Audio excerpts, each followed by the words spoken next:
अङ्गं हरेः पुलकभूषणमाशयन्ती भृङ्गाङ्गनेव मुकुलाभरणं तमालम् अङ्गीकृताखिलविभूतिरपाङ्गलेला माङ्गल्यदास्तु मम मङ्गलदेवतायाः मुग्धा मुहुर्विदधति वदने मुरारेः प्रेमत्रपाप्रणिहितानि गतागतानि मालादृशोर्मधुकरीव महोत्पलेय सा मे श्रियं दिशतु सागरसम्भवायाः विश्वामरेन्द्रपदविभ्रमदानदक्षम् आनन्दहेतुरधिकं मुरविद्विषोऽपि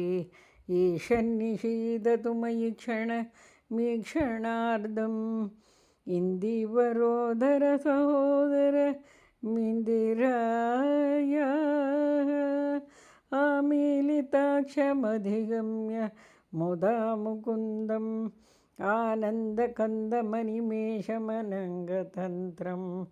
आकेकरस्थितखनिनिकपक्ष्मनेत्रं भूत्यै भवेन्मम भुजङ्गशयाङ्गनायाः बाह्वन्तरे मधुजितः शितकौस्तुभेया हारावळीव हरिनीलमयी विभाति कामप्रदा भगवतोऽपि